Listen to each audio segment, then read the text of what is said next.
Dá uma olhada no nosso site para trazer o nosso próximo convidado, o Sakamoto, você que nos acompanha também, é a seguinte, a coluna do Jamil Chad. Coloca aí, pessoal, tá já plugada aqui na tela a coluna do Jamil para a gente destacar o assunto dele. Caso Hungria é a ponta de iceberg de cooperação global da extrema-direita. Aqui a foto dos dois personagens dessa notícia de hoje. À esquerda, o ex-presidente brasileiro Jair Bolsonaro, ao lado dele, o primeiro-ministro húngaro, o Viktor Orbán. Jamil Chad está conosco para trazer esse panorama internacional. Jamil, bem-vindo. Boa noite para você em Genebra. Diego, Léo, boa noite, boa tarde para vocês todos aí no Brasil. E aí, Jamil, essa relação da extrema-direita e Bolsonaro, duas noites, né? 2 dias abrigado na Embaixada da Hungria em Brasília. A gente tende a ver as realidades políticas só em termos nacionais, como se fosse um partido político naquele país, que aquela frase, aquele slogan, aquele comportamento são isolados, ou pelo menos são próprios daquele grupo partidário, daquela força política num país, mas quando a gente olha para o mundo, o que a gente vê é, na verdade, uma cooperação muito estreita, muito profissional, com dinheiro e com objetivos muito claros entre a extrema-direita mundial. Portanto, esse caso de Bolsonaro numa embaixada de um país liderado pela extrema-direita é só a ponta de um iceberg de uma cooperação muito mais ampla. E é isso que eu tento trazer na minha coluna de hoje, mostrando que essa cooperação ela é, sim, de apoio recíproco, ou seja, apoio político, inclusive nas redes sociais, mas não é só isso. O que nós vemos, isso não é só no caso do brasileiro, é uma cooperação que vai, inclusive, nos slogans que são muito parecidos entre esses países. Também a cooperação, eu diria até nas estratégias de chegar ao poder e de se manter ao poder. A desinformação, a disseminação da desinformação, tudo isso é muito parecido, e é isso que eu tento mostrar na minha coluna, que nada disso é por acaso. O fato de Bolsonaro ter ido à embaixada da Hungria é só um capítulo bastante impressionante, mas um capítulo dessa cooperação global da extrema-direita. Tem uns aspectos que são importantes a gente lembrar, viu, Diego? O primeiro deles, em 2019, primeiro ano do governo Bolsonaro, para você ter ideia, nunca um chanceler brasileiro tinha ido para a Hungria. A Hungria, e nada contra o país Hungria, que é belíssimo, mas ela é insignificante em termos econômicos para o Brasil, ela é insignificante politicamente, ou seja, não tem nenhum tipo de benefício evidente numa relação de superaliança com a Hungria. E o que é que aconteceu no primeiro ano de Jair Bolsonaro? Primeiro episódio, chanceler, na época o chanceler Ernesto Araújo vai para a Hungria. Mas não é só isso. Damares Alves vai para a Hungria. O nosso amigo, que era o ministro de Ciência e Tecnologia, Marcos Pontes, também vai para a Hungria. Eduardo Bolsonaro também vai para a Hungria. E você tem uma série de contatos bilaterais que são muito impressionantes entre um país que, sim, é a principal economia da América Latina, e, do outro lado, um país insignificante que cabe basicamente dentro da cidade de São Paulo. Ou seja, um contato desproporcional ao peso que esse país tinha. Então, esse é o primeiro aspecto. O segundo aspecto, que é também muito interessante, existia e existe ainda uma aliança global desses países ultraconservadores. Ele era liderado por Donald Trump. Quando Donald Trump perde a eleição, passa a liderança, perdão, da aliança para o Brasil.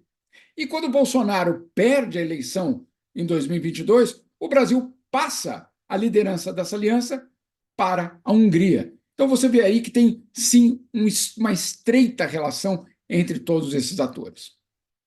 Verdade. O Sakamoto, e essa relação, né, do Trump, do Bolsonaro, agora o Milei, Orbán, né, como eles se conectam? Antes de mais nada, boa noite para o Jamil, aí em Genebra. Né? Não, na verdade, essa rede que o Jamil está falando, né, amplia bastante a possibilidade do Airbnb do Bolsonaro, caso condenado. Né? Então, ele vai pegando um couchsurfing em vários países, né, de extrema direita. Ele pode viajar, né? Essa rede, ela tem ampliado, como bem colocou o Jamil, né, como bem explicou, tem ampliado, está a Itália agora, né? Você tem com a Meloni, né? Você tem uma série de outros países que o Bolsonaro na Ásia, na África, na Europa, na América Latina, o Bolsonaro pode viajar, né? Ele pode pedir asilo, né? E aí, a depender das circunstâncias, depois na embaixada e depois viajar. Ou mesmo, sei lá, cruzar a fronteira seca, né? Do Brasil com o Paraguai, que também tem um governo à direita, assim, né? Que poderia ser bastante simpático a ele, fazer vistas grossas enquanto ele atravessa, quando ele sai para lá num jato particular, assim, indo em direção a um outro país que seja simpático a ele, né? O interessante em tudo isso, Diego, é que essa rede, né, ela é uma rede, como você bem colocou, como o Jamil bem colocou, é uma rede que acaba sendo uma rede para propagação da ideologia de extrema-direita, uma rede de muitas vezes para incentivar, para fortalecer as ações dos atores, mas é também uma rede de ajuda mútua. Né? Isso. Muito dessas pessoas, a gente está Exatamente. falando de autocratas, né? E autocratas, em algum momento, pelo menos do alto do nosso otimismo, né? Eles vão dançar, seja autocratas de direita ou de esquerda, eles têm que dançar em algum momento, né? Eles têm que cair em algum momento. E aí, no momento da queda, eles precisam dessa rede de proteção. Né? Historicamente, muitas ditaduras, né, fomentadas pelos Estados Unidos, né, os ditadores podiam até procurar os Estados Unidos para depois se refugiar lá mesmo. Agora, nessa rede de extrema-direita, por isso que a gente brinca essa história do amplia a possibilidade de Airbnb do Bolsonaro, mas essa brincadeira tem um fundo de verdade, porque uma parte dessas articulações são para promoção ideológica e parte é para salvar o próprio traseiro, né? E aí a gente tem visto isso pelo que aconteceu na Embaixada da Hungria em Brasília. É isso, Jamil, estava lendo aqui a sua coluna, você fala sobre o campo de testes, não sei se você já chegou a comentar aí na sua primeira colocação, confesso que estava aqui de olho nas atualizações, você também fala sobre esse movimento global da extrema-direita, né, trazendo os outros líderes também dessa esfera.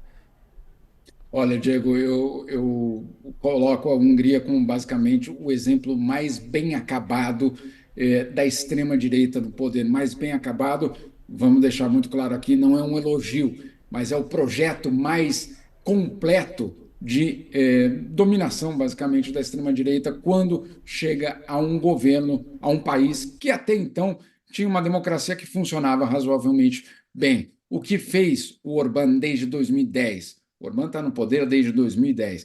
Ele controla o parlamento, depois ele controla o judiciário, ele passa a controlar plenamente a imprensa, ele fecha todos os espaços para as ONGs, para a sociedade civil, ele refaz toda o currículo escolar do país, ele faz, inclusive, uma ação muito dramática em rever a própria história da Hungria. Então, olha, não é apenas um projeto pequeno e um determinado campo, vamos dizer assim, da sociedade húngara. Não, o que ele faz é a imposição de um novo modelo completo de democracia, se é que a gente pode chamar isso de democracia. Eu estive lá algumas vezes, justamente para olhar, para ver como é que isso tudo funcionava. Eu me lembro muito bem num dia que, então, vamos dizer assim, o ministro de comunicação, o diretor, na verdade, de comunicação do Orbán, me convidou para conversar. Então, claro, fui lá conversar no escritório dele, e ele me dizia, como você sabe, nós estamos sendo ameaçados. Aí eu perguntei, por quem? E aí a resposta foi muito parecida à que a gente já conhece no Brasil, Léo. Como por quem? Por todos. Não, mas quem são os todos? Não, eu falei, os comunistas? Ele falou, também. Falei, bom, além dos comunistas, então de quem? Ele falou, os islamistas. Falei, olha só, os comunistas e islamistas estão nos ameaçando. E quem mais?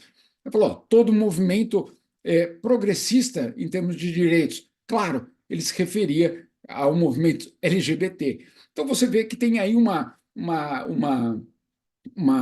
ressonância muito grande em todas essas teorias da conspiração que justamente são utilizadas, são instrumentalizadas para criar um novo modelo político. Para você ter uma ideia, só com isso, eu acho que a gente tem uma noção do que significa a Hungria.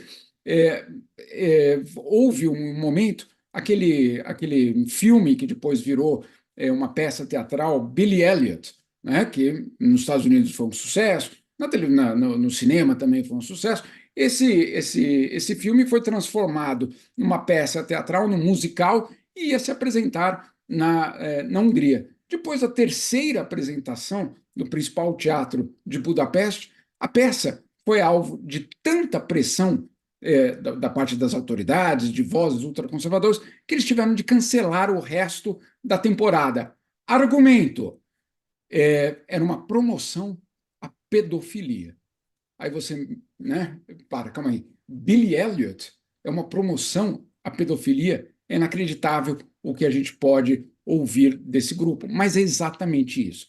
Você vê hoje na Hungria um país que é tomado por um modelo completamente diferente do que eles ainda colocam ali a palavra democracia.